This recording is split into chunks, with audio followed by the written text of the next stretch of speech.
자, 113번은 여러분들이 체킹을 하시고요.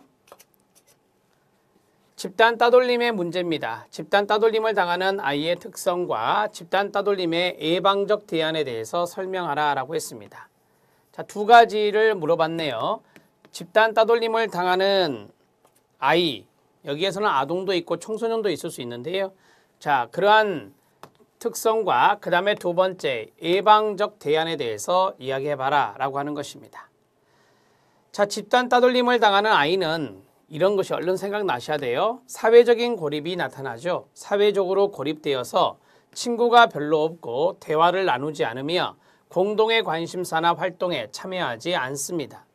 또한 신경질적이거나 공격적인 특성을 갖고 있는 경우도 많습니다.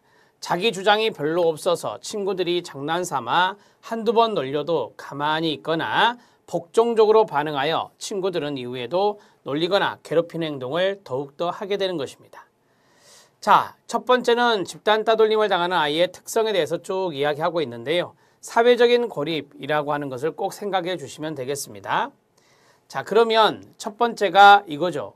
친구가 별로 없고 대화를 나누지 못한다. 공동의 관심사나 활동에 참여하지 않는다라고 하는 것이 첫 번째입니다. 이게 이제 일종의 고립을 이야기하고 있는 것이고요. 자, 그 다음에 이제 집단 따돌림을 당한 아이는 회피할 수가 없죠. 그래서 신경질적이거나 공격적인 특성, 이런 경우도 있다라고 하는 것입니다. 이게 두 번째가 되겠습니다. 자, 그 다음에 이제 하나 더 한다면 이 집단 따돌림을 당한 아이는 대개 복종적으로 반응하는 경우가 많이 있다고 합니다. 그래서 친구들은 이후에도 놀리거나 괴롭히는 행동을 더 할 수 있다라고 하는 것이 세 번째가 되겠습니다. 자, 첫 번째는 고립성에 대해서 이야기했습니다.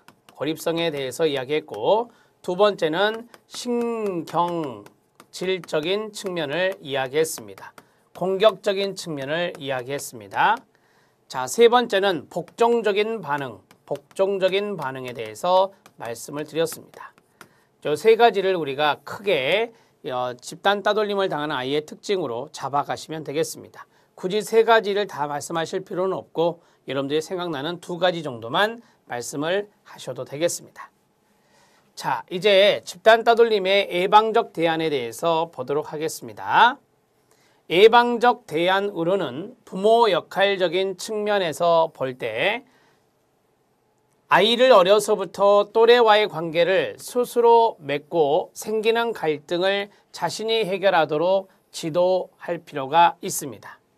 그리고 자기 주장을 적절하게 표현할 수 있도록 항상 아이의 말에 귀를 기울여야 합니다.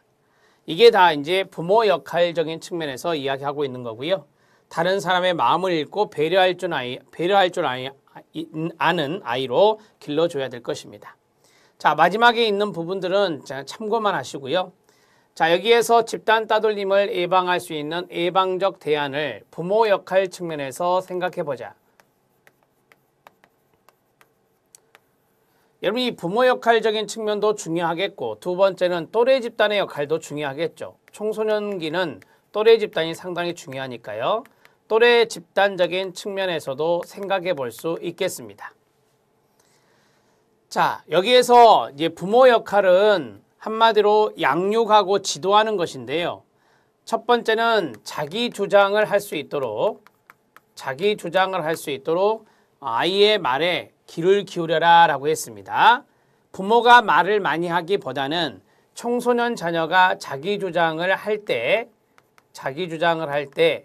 자녀의 이야기를 경청하는 것입니다. 우리가 바로 앞에서 집단 따돌림을 당한 아이의 특징에 자기 주장을 잘 못한다, 자기 표현을 잘 못한다 라는 말이 있었습니다.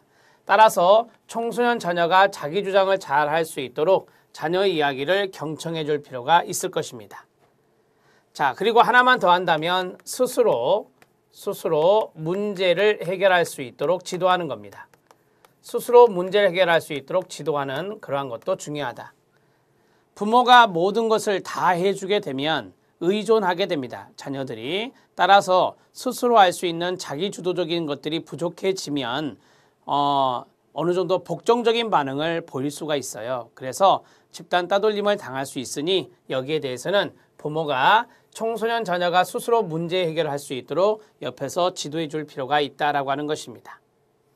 자, 여기 또래 집단의 역할은요. 우리가 보통 사회성이란 말을 하는데요. 사회성을 증진시킬 수 있는, 사회성을 향상시킬 수 있는 그러한 노력을 많이 할 필요가 있습니다. 친구들과 잘 어울리는 것, 이런 것들을 우리가 사회성이라고 하는데 그러한 것들이 잘 될 수 있도록 노력할 필요가 있을 것입니다. 또래 친구가 없으면 사회적으로 고립되고 집단 따돌림을 당할 수 있으니 우리는 여기에 대해서 예방적인 차원에서는 사회성 향상 노력을 스스로, 본인 스스로가 해 나갈 수 있도록 도와야 될 것입니다. 자, 113번은 중요하니까 또래 집단의 측면까지 하나 더 말씀을 드렸습니다. 이렇게 정리하시면 됩니다.